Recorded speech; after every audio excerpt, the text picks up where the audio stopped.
Good morning, children, and welcome to English class. Today I'll give you the summary of lesson 4. The name of the lesson is From the Diary of Anne Frank, written by Anne Frank. This is an autobiography. Children, in this story, you will come to know about the young girl named Anne Frank. Anne Frank lived in Germany, and when she was living in Germany, at that time Nazis जो है उन्होंने Germany पर आक्रमण किया और जिसके कारण ये जो एन फ्रैंक थी इनको जर्मनी छोड़ करके नीदरलैंड के कैपिटल आम्स्टरडैम में छिपना पड़ा। ये अपनी फैमिली और 4 दोस्तों के साथ आम्स्टरडैम में 2 साल तक छिपी रही और उसी दौरान इन्होंने डायरी लिखी। चिल्ड्रन, जब आम्स्टरडैम पर भी नाजीज ने अपना कब्जा कर लिया तो क्योंकि ये जो एन फ्रैंक थी ये जिविश रिलीजन को बिलोंग कर रही थी और उस समय जिविश पॉपुलेशन को मारा जा रहा था और उसी बीच एन फ्रैंक को जो नाजीज थे वो लोग पकड़ करके कंसंट्रेशन कैंप में इनको शिफ्ट कर दिया गया और कंसंट्रेशन कैंप में कुछ दिनों बाद इनकी जो एल्डर सिस्टर थी जिनका नाम था मार्गोट, वो एक्सपायर हो गई और थोड़े दिनों बाद एन फ्रैंक को टाइफस हो गया और जिसकी वजह से ये भी मर गए। जब सेकेंड वर्ल्ड वार खत्म हुआ तब इनके जो एन फ्रैंक के जो फादर थे जिनका नाम था ऑटो फ्रैंक, ये आम्स्टरडैम गए और जब आम्स्टरडैम ये गए तो वहाँ पर उन्हें एन फ्रैंक की लिखी हुई डायरी मिलती है जिसको ये पब्लिश करते हैं और ये बुक पब्लिश होती है from the diary of Anne Frank के नाम से। और ये बुक इतनी ज़्यादा पॉपुलर हुई, लोगों ने इसको बहुत पढ़ा और जो एन फ्रैंक थी उनके जो एक्सपीरियंस थे, उनकी जो फीलिंग्स थी, उन फीलिंग को लोगों ने जाना। तो ये जो from the diary of Anne Frank है उसी में से एक एक्सट्रैक्ट आपके कोर्स में है जिसकी समरी मैं आपको बताऊंगी। चिल्ड्रन, जो लेसन आपका शुरू होता है ओपनिंग लाइन में ही बताया जाता है कि ये जो एन फ्रैंक है इनको कोई एक्सपीरियंस नहीं था डायरी लिखने का। ये सोचती थी कि आखिर इंसान डायरी क्यों लिखे, क्योंकि लिखी हुई डायरी ना तो बड़े होने पर वो इंसान उसे पढ़ता है और अगर मैं डायरी लिखती हूँ तो कोई भी मेरी डायरी को नहीं पढ़ेगा क्योंकि कोई ये जानने की कोशिश नहीं करेगा कि एक 13 साल की 13 इयर्स की बच्ची क्या सोचती है, उसके क्या विचार हैं। ये जो डायरी में वो लिखना शुरू करती है अपनी फीलिंग्स, अपने एक्सपीरियंस, ये डायरी चिल्ड्रन उसको उनके फादर ऑटो फ्रैंक ने उनके 13 बर्थडे पर गिफ्ट किया था। अब ये लेकिन सोचती तो है कि डायरी लिखूँ ना लिखूँ, तो एक दिन ये बहुत ही डिप्रेशन मूड में रहती हैं, समझ में नहीं आता कि ये क्या करे, बाहर जाए कि घर में रहें। तो उस समय उन्होंने सोचा, क्योंकि वो अपने आप को बहुत अलोन फील करती थी, उनका बहुत बड़ा परिवार था, अंकल आंट सब लोग थे, लविंग फैमिली थी, लेकिन फिर भी ये महसूस करती थी कि इनका कोई ट्रू फ्रेंड नहीं है जिससे कि ये अपनी मन की बातें शेयर कर सके। तो इन्होंने सोचा कि चलो मुझे डायरी ही लिखनी चाहिए और इन्होंने डायरी लिखने के लिए सोचा। जब इन्होंने डायरी लिखना, क्योंकि इनका कोई एक्सपीरियंस तो था नहीं डायरी कैसे लिखी जाती है, लेकिन इनको ये मालूम था कि डायरी लिखने से पहले हमें डायरी में इंट्रोडक्शन डालना पड़ता है, अपने बारे में कुछ बताना पड़ता है, तब जाकर के आगे डायरी लिखी जाती है। क्योंकि अगर कोई डायरी पढ़ेगा तो उसको यही नहीं पता पड़ेगा कि ये डायरी है किसकी, इसलिए इन्होंने न चाहते हुए भी इन्होंने अपना इंट्रोडक्शन डाला। इंट्रोडक्शन में उन्होंने बताया कि उनकी एक लार्ज फैमिली है, उसमें बहुत सारे लोग हैं, उनके जो फादर हैं वो बहुत ही लविंग फादर हैं और उनके फादर ने जब वो 36 इयर्स ओल्ड हुए तब उन्होंने उनकी मॉम जो कि 25 इयर्स की थी तब उन्होंने शादी की। और जब कुछ दिनों तक जर्मनी में रहे, उसके बाद इनके फादर हॉलैंड शिफ्ट हो गए, परमानेंट हॉलैंड चले गए। और जब ये हॉलैंड चले गए तो कुछ दिनों बाद इनकी जो मॉम थी, जो कि हॉलैंडर उनका नाम था, एडिथ और हॉलैंडर, वो भी कुछ दिनों बाद उनके फादर के साथ चली गई।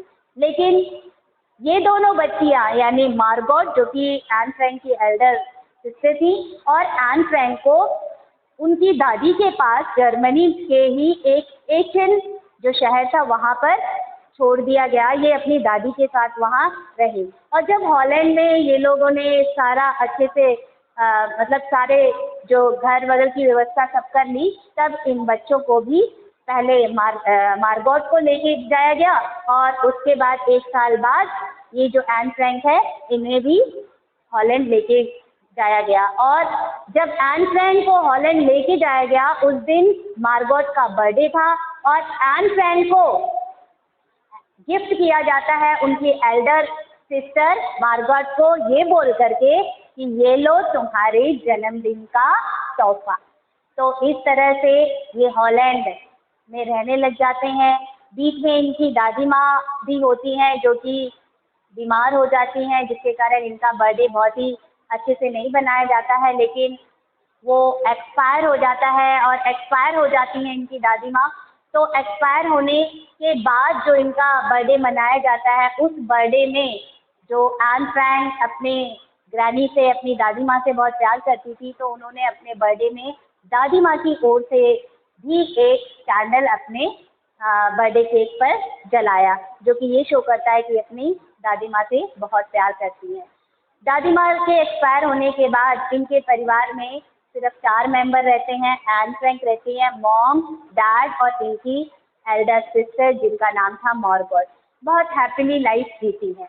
और अब वो दिन आ जाता है जिस दिन इन्होंने अपनी पहली एंट्री, ये तो इन्होंने अपना पूरा बैकग्राउंड बताया जो मैंने आपको बताया, डायरी में लिखने से पहले इन्होंने अपनी पूरी बैकग्राउंड डायरी में लिखी। अब वो दिन आ गया जिस दिन इन्होंने अपनी डायरी में पहली एंट्री की।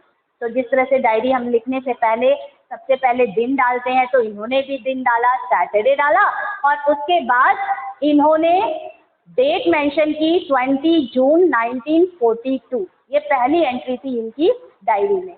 और क्योंकि डायरी लिख रही थी, और डायरी को वो डायरी नहीं मानती थी, डायरी को वो एक फ्रेंड मानती थी, उन्होंने अपने डायरी को एक नाम दिया था चिल्ड्रन। वो नाम क्या था? वो नाम था किटी।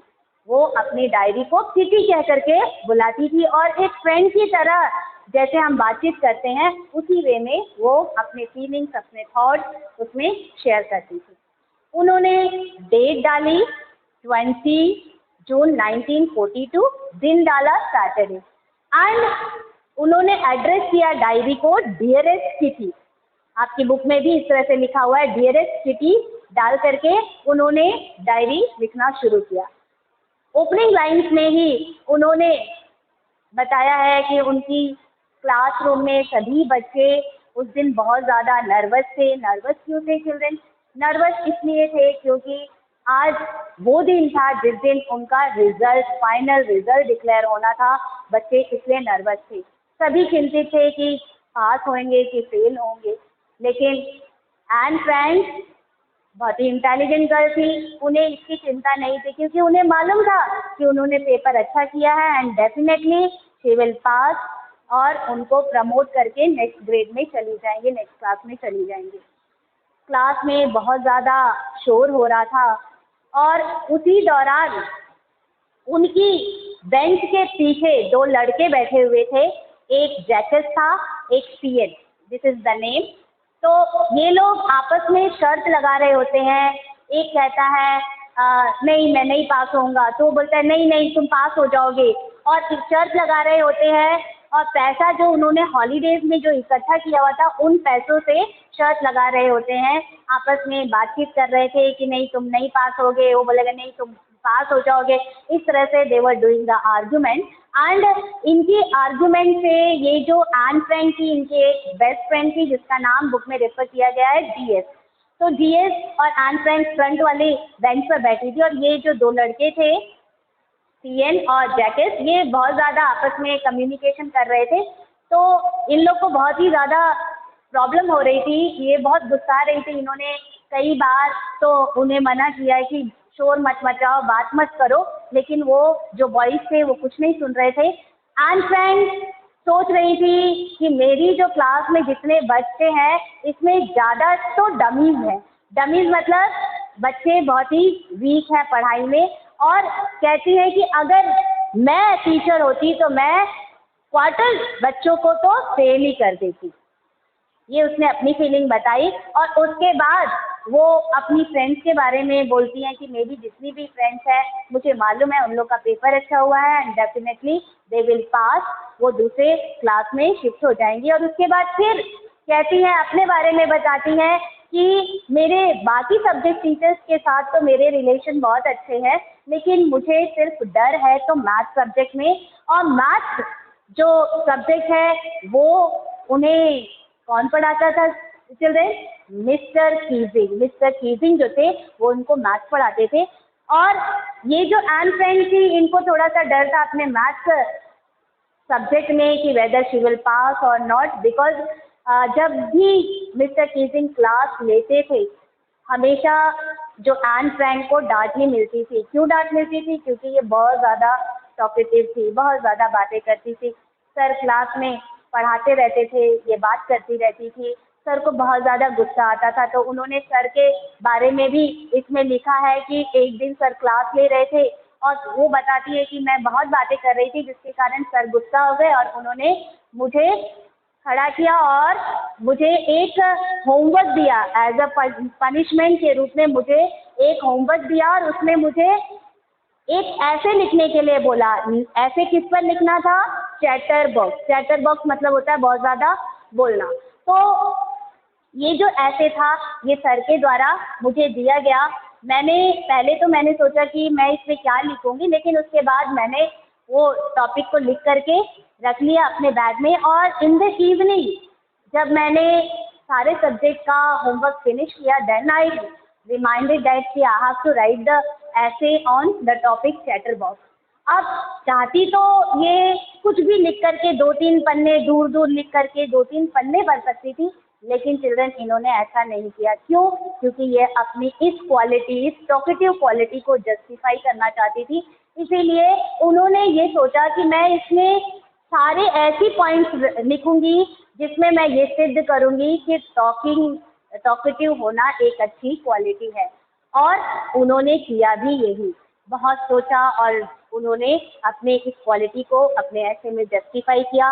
नेक्स्ट डे जब मैथ्स की क्लास हुई, सर आए और इन्होंने अपना जो ऐसे था सर को दिया। सर ने उस ऐसे को निकाला, उसको पढ़ा, तो इन्होंने अपने ऐसे में लिखा था कि सर मैं बात करना तो नहीं चाहती हूँ, लेकिन मैं क्या करूँ, ये जो क्वालिटी है ये क्वालिटी मुझे अपनी मॉम से मिली है। मेरी मॉम भी बहुत ज़्यादा टॉकेटिव थी, इसलिए मैं भी बहुत ज़्यादा टॉकेटिव हूँ। मैं ना चाहते हुए भी अपने आप को रोक नहीं पाती हूँ और मैं बात करती रहती हूँ। तो इस तरह से उन्होंने उसमें ये भी बताया कि ये एक बहुत ही अच्छी क्वालिटी है और हर स्टूडेंट में ये क्वालिटी होनी चाहिए। सर ने उनके ऐसे को पढ़ा, वे हंसे और उसके बाद वो शांत हो गए और पीरियड ओवर हो गया, वो चले गए। नेक्स्ट डे नेक्स्ट क्लास में जब उन्होंने अपना लेसन शुरू किया, again he found Anne Frank continuously talking. फिर से उन्हें गुस्सा आ गई। उन्होंने दोबारा एन फ्रैंक को बुलाया और बोला कि today you have to write an essay. उन्होंने सेकेंड ऐसे एज अ पनिशमेंट दिया। उस सेकेंड ऐसे का नाम क्या था? टॉपिक का नाम था incorrigible chatter box. Incorrigible chatter box मतलब बैड क्वालिटी। ये ऐसे दे ही दिया कि बैड क्वालिटी लिखो चैटर बॉक्स की, जो तुम बहुत ज़्यादा टॉकेटिव हो, बैड क्वालिटी के बारे में तुम ऐसे लिख के लाओगी। तो अब एन फ्रैंक परेशान हो जाती है, लेकिन फिर भी because she is the intelligent girl, वो घर जाती हैं और फिर वो बहुत सोच करके इनकॉरिजिबल चैटर बॉक्स पर ऐसे लिखती हैं और नेक्स्ट डे सर का पीरियड आता है, उनको सबमिट करती है। सर उनके ऐसे को पढ़ते हैं चिल्ड्रेन, और फिर 2 लेसन तक, मतलब 2 लेसन उन्होंने पढ़ाया, लेकिन उन्होंने पूरे 2 लेसन जब तक उन्होंने पढ़ाया, ये जो एन फ्रैंक थी वो टॉकिंग करती थी, इनको कोई इंटरप्शन नहीं किया, इनको रोका टोका नहीं। लेकिन 2 लेसन के बाद फिर से एक दिन सर ने इनको दोबारा बुलाया और एज अ पनिशमेंट इनको 3rd ऐसे लिखने को दिया। और 3rd ऐसे का नाम क्या था चिल्ड्रन? नाम था quack quack quack said mistress chatterbox. This was the name of the ऐसे। अब ये जो एन फ्रैंक है बहुत परेशान हो जाती हैं चिल्ड्रन। क्यों परेशान हो जाती है? क्योंकि इन्होंने बहुत सारी चीज़ें 2 ऐसे में कवर कर ली थी। अब इनके पास अपने क्वालिटी को जस्टिफाई करने के लिए कोई स्टेटमेंट्स ही नहीं थे, कोई शब्द ही नहीं थे, सारी चीज़ें तो वो लिख चुकी थी। अब वो इस ऐसे में अपने आप को जस्टिफाई कैसे करें? लेकिन तभी उनकी एक फ्रेंड रहती है जो कि पोइट्री में बहुत ही इंटेलिजेंट रहती है, वो इनको सपोर्ट करती है और वो बोलती है कि I will help you to write the essay in poetry वे। और उसकी मदद से चिल्ड्रन ये जो एन फ्रैंक है वो ऐसे लिखती है। 3rd ऐसे इनको मिलता है, क्या मिलता है children? Quack quack quack says mistress chatterbox. अब जब ये ऐसे पोएट्री वे में लिख करके नेक्स्ट डे अपने सर को जमा करती हैं, तो उस ऐसे में जो इनकी पोएट्री थी उसमें क्या निष्कर्ष क्या निकल के आ रहा था? उसमें ये बताया जा रहा था कि एक डक, मदर डक होती हैं और एक फादर स्वैन होते हैं। उनके 3 डकलिंग्स होते हैं और जो फादर स्वैन है उन्होंने अपने 3 डकलिंग्स को मार डाला। मारा क्यों? क्योंकि वो पूरा टाइम क्वैक क्वैक क्वैक करते थे, इसीलिए उन्होंने अपने डकलिंग्स को मार डाला। तो ये जो पोइट्री लिखी थी उस पोइट्री का अर्थ ये था। जब मिस्टर कीजिंग ने ये पोइट्री पढ़ी चिल्ड्रन, तो वो बहुत हंसने लगे। उन्होंने इस पोइट्री को नेगेटिव वे में नहीं लिया और इस पोइट्री के बाद उनमें बहुत बड़ा चेंज हो गया चिल्ड्रन। उन्होंने इस पोइट्री को पढ़ा और एन फ्रैंक को बहुत प्रेज किया। यही नहीं, उन्होंने उनके द्वारा लिखी गई इस पोइट्री को जहाँ जहाँ जिस जिस क्लास में वो पीरियड लेते थे उस क्लास में गए और उनके द्वारा लिखी हुई पोइट्री हर क्लास में पढ़ करके बच्चों को समझाई, बताई। और इस तरह से ये पोइट्री पढ़ने के बाद ही ये जो इनके मैथ के टीचर थे मिस्टर कीजिंग, इसमें बहुत बड़ा चेंज आ गया। अब इनकी स्ट्रिक्टनेस जो कि बच्चे फील करते थे, अब ये जॉली पर्सन बन गए। बच्चों के साथ बहुत ज़्यादा फ्रेंडली इनका स्वभाव हो गया और ये बच्चों के साथ बहुत जोक क्रैक करने लग गए। इतना बड़ा चेंज हो गया इनमें, ये हिलेरियस बन गए, जॉली पर्सन बन गए और बच्चों को पढ़ाने के साथ साथ उन्हें जोक्स भी बताया करते थे। So this was the big change in Mr. Kezing. So this is all about the lesson. Hope the lesson is very clear to you. We'll meet in the next class with some other stories. Till then, keep revising the course and stay safe. Thank you.